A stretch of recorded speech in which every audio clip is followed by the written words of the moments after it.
গাইছ ইয়াৰ আৰু মোৰ কেৰিয়াৰটো এনেকে ডুবিছে না মানে যেনেকে শ্বেয়াৰ মাৰ্কেট ডাউন হয় কাৰণটো কৈ আছো আপোনালোকক। Hey guys hello' and welcome back to my another mini blog. ৰাতিপুৱা টোপনিৰ পৰা উঠি কিনে মই আৰু মোৰ লগতে যাই আছো চামতা এটা বিশেষ কাৰণটো কি আপোনালোকক কৈ আছো বাৰু আগত। আৰু অলপ দেৰি আমি চামতা পালো মানে আমাৰ ঘৰৰ পৰা বিশেষ দূৰ নহয়তো সেইকাৰণে আমি সলকান্তে আহি পালো ঠিকেই গাইছ, কিন্তু আমি যি জেগা আহিছো সেই জেগাটো আমি চিনি নাপাওঁ মানে বেলেগ এটা চিনি পাই বেলেগ এটা আমাক সেই ঠিকনাটো দিছিল। সেইকাৰণে আমি তাকে ফোন মাৰিলো, মাৰি কিনে তাৰ পৰা আমি ঠিকনাটো ললো আৰু ফোনত ঠিকনা লৈ কিনে যাই আছো আমি আমাৰ ডেষ্টিনিৰ ফালে।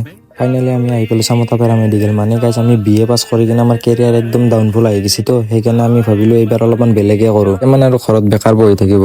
আহি পোৱাৰ পিছতে ধুনীয়াকৈ বহিব দি মেমটোৱে আমাক বেনিফিট বিলাক কৈ আছে, মানে এইবিলাক পঢ়িলে কি বেনিফিট আছে সেইবিলাক কৈ আছে আৰু ই কিন্তু সুধাত ভাল আৰু বিশেষ জানিবৰ কাৰণে আমাক এখন পঢ়ি চাব দিছে। তেতিয়া আমি ওলাই আহিলো গাইছ, অভাৰঅল গুড আৰু গাইছ ইয়াতে বোলে এখন বেলেগ ইনষ্টিটিউট আছে সেইকাৰণে আমি এইখনকো আহি গলো। আৰু ইয়াতো মেমটোৱে ধুনীয়াকে আমাক মানে ইয়াৰে বিষয়ে অলপমান বুজাই দিলে। আৰু গাইছ ইয়াৰে কিন্তু নামটো ভাল লাগিছে, অক্সফৰ্ড পেৰামেডিকেল ইনষ্টিটিউট। তাৰ পৰা ওলাই আহি আমি এতিয়া যাই আছো আলহীৰ ঘৰলৈ, মানে আমাৰ লগৰটোৰ বাহঁতৰ ঘৰ আছে ইয়াতে আৰু ওচৰতে। আৰু আলহীৰ ঘৰততো মানে সুধাতে যাব নোৱাৰি আৰু ই বায়াকঠিক যাব যিহেতুকে সেইকাৰণে হোটেলৰ পৰা কিবা কানি লৈ ল'লে আৰু অলপমান। আৰু গাইছ ই কেমেৰাৰ আগত যিমান লাজ দেখাইছে ইমান কিন্তু লাজ নকৰে, মানে অফ কেমেৰা ইনকে বকি থাকিব মানে। আৰু আমি আহি পালো আলহীৰ ঘৰ।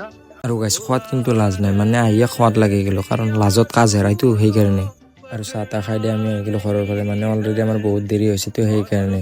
আৰু গাইছ আকাশখন চাওকচোন কি ধুনীয়া লগা হৈছে, মানে ইংলিছৰ এটা কথা আছে নহয়, what's the sky clear your mind, that's why আকাশখন ইমান ধুনীয়া। That's for today guys, see you চুন।